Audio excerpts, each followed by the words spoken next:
It only lasted 12 seconds. But in that moment, the world changed forever. And it happened right here. You hear that? That's the echoes of freedom.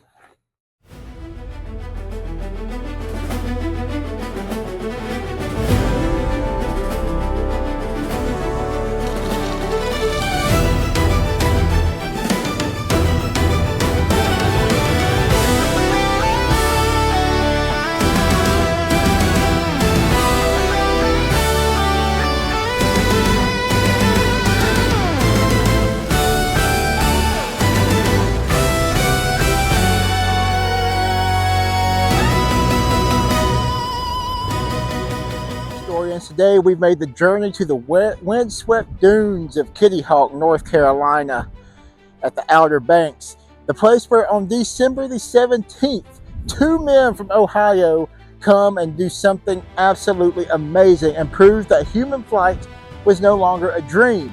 You can see here behind me a replica of the Wright Flyer, and we've got the Wright brothers here as portrayed as if it were taking off. And this is a truly amazing place. Right behind me here is, right behind you guys here is the hill where, I apologize, it's a little windy out here today. But right behind me is the hill where they're going to take off from. We're going to go up there in just a few moments and talk about what it was like to take off from that point and look down over the land where they flew the first plane. But this is the spot where modern world lifted off the ground.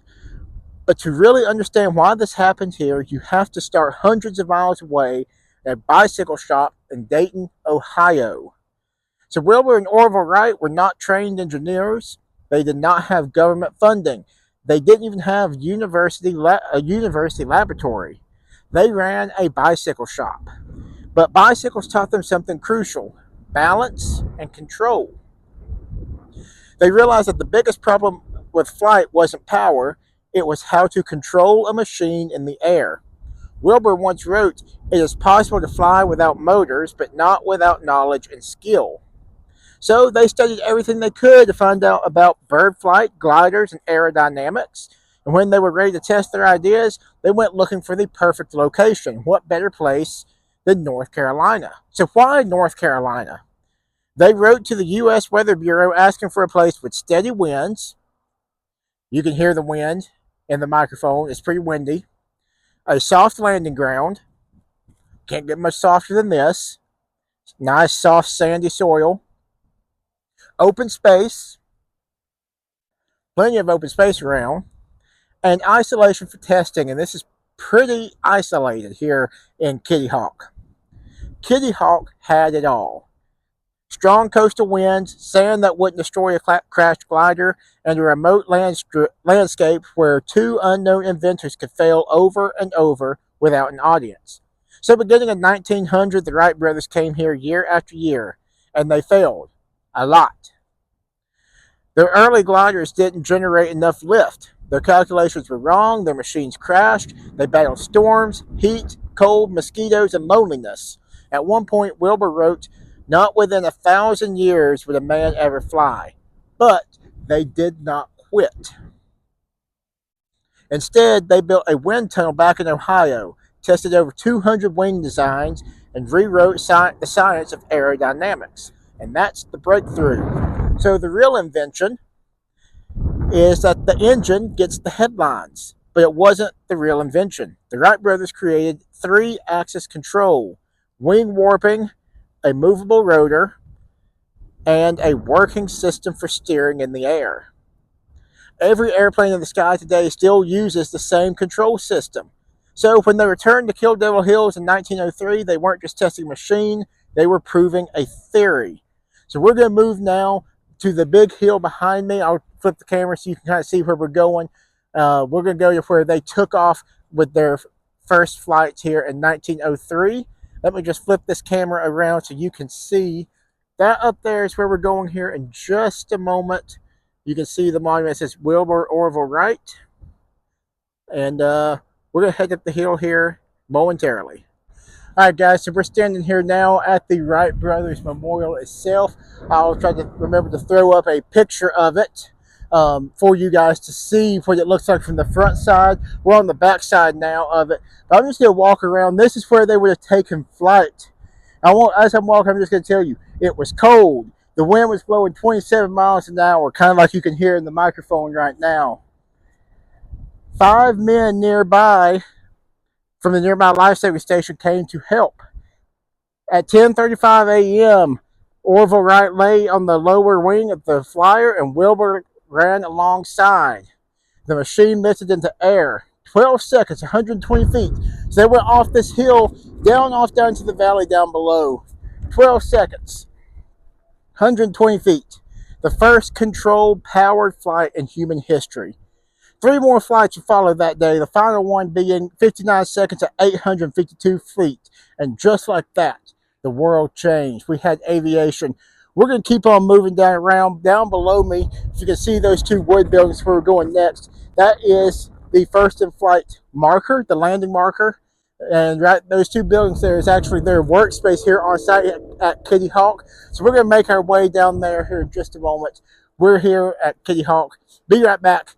We're going to continue this story on the Wright brothers fly. I just want to bring you up here so you can see the memorial. I'll walk around here one more time where you can kind of see the memorial. On here it says, erected by the Congress of the United States, begun in 1928 and dedicated in 1932. So that's this memorial. I'll throw up a picture of what it looks like on the other side. Matter of fact, you know what? Let's just walk around to the other side. How about it? So as we walk by, it says, genius achieved by dauntless resolution and unconquerable. As we continue to walk around here, unconquerable faith in the commemoration of the conquest of their air travel. That's what it says around the other side. So this is that memorial here. Wilbur Orville Wright. You can hear the wind. It's blowing hard today, just like it probably would have been then. Just flip the camera around. As I said, we're going to be headed down here off the hill behind me and down to the garage to wrap up this video. So stay tuned. Don't go anywhere. We'll be right back. All right, historians. So we're down here now. I'm going to apologize for an error just a few moments ago in the video. I stated that, as I'm telling you, I'm just going to walk up here and flip this gimbal on. I stated that the Wright brothers took off from on top of the hill up there. And I apologize for that error in the lesson here. They took off from this marker right here behind me, this big stone which says the first successful flight of an airplane. So this is the spot that they take off from. And just over here, let's see if I'm in range for the camera to follow. Nope. So let me step back up till I can get some movement. There we go. So if you can see just kind of off in the distance, there are 3 stones. 1, 2, 3, and way out there is number 4. And that's going to mark the distance of the flight. So from this big stone here to these 1, 2, 3, and 4, that's going to be the flight of the first flight of the Wright brothers. So again, taking off from this stone, not from on top of the mountain. This stone here, where it's nice and flat, to that first marker is 120 feet, and then the second, the third, and the fourth. So that's where we're at now here at Kitty Hawk. And this is the fun part, one of the most famous historical rivalries here in America. All right. Both North Carolina and Ohio claim the Wright brothers' legacy. So who's right? Ohio's claim is that the Wright brothers were from Dayton. They designed and built the aircraft there, and they perfected the science of flight there. So that's why Ohio's license plate reads birthplace of aviation. North Carolina, on the other hand, says they had the first powered and controlled flight that actually happened here. The flyer left the ground here, and the world changed here. You can hear the echoes of freedom as we now get a new way of travel through air, a much faster, more efficient way of travel than by land, by train or wagon train or by foot. Now we can fly, or now we can get around in aviation. And that's why North Carolina's license plate reads first in flight. Historically, they're both right. Ohio gave the world the minds of the invention. North Carolina gave the world the moment that it worked. But this, the sand beneath my feet here, well, I'm standing on cement, so if I just step right here, the sand beneath my feet here is where humanity first flew, right here at Kitty Hawk. And just so you have a reference of where we're at, we'll walk over this way. Up here behind me is the monument we were standing at just a few moments ago, that monument back there. And again, I'll pan back around just so I can reiterate. I'll probably beat a dead horse, but just to reiterate, right here is where the first flight took off. This is where they had their track to take the flyer off. We come on around. This number one is the landing spot of flight one. The second stone is number two. The third stone is number three. And way out there in the distance, I don't know if you can see it on the camera, but way out there in the distance, that's number four, the last flight. So let's pan on around here to the last piece and talk about life in the dunes. All right, so I realize I've messed up on my notes here, and the script I read up on top of the hill at the monument was the wrong script. That was the script for down here at the first in flight marker. But you got the story. I'll go ahead and talk about that since I've talked about this first in flight marker. But we're standing here at the camp, and when you walk through the reconstructed camp of the Wright brothers, you see how simple it really was. Two wooden buildings, hand tools, a stove, notebooks full of data, no crowds, no cameras, no guarantee of success. Just two brothers chasing an idea. And that might be the most powerful part of the story. So, in the world that followed, think about this timeline: 1903, first flight; 1914, first commercial airline; 1927, the Lindenberg crosses the Atlantic; 1945, air power helps end World War II; 1969, humans walk on the moon. Less than 100 years, we go from no flight to space travel. All in one lifetime, and all starting right here. I'm going to come flip the cameras now that you can see the monument. It's just going to be in the distance behind me, not what I had planned, but we're going to make it work nonetheless. So let's just spin this around as we continue talking. So this monument way up here on top of the hill, we were just up there a few moments ago. The Wright Brothers Memorial sitting on top of the hill, or on top of Kill Devil Hill, wasn't built there by accident. It stands where spectators later gathered to watch the experiments. All right. And I think my camera's turned. Let me just double check as we continue to talk.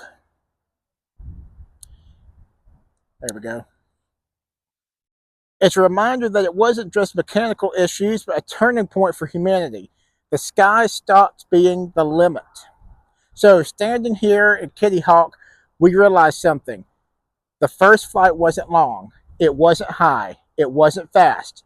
But it was controlled, it was intentional, and it was repeatable. And that's what changed the world. Two bicycle mechanics, a remote stretch of North Carolina sand, and an idea that refused to die. So historians, every time you see a plane overhead, every time someone crosses an ocean in hours instead of weeks, and every time a rocket leaves the Earth, it all traces back to here, Kitty Hawk, North Carolina. This is where we first left the ground.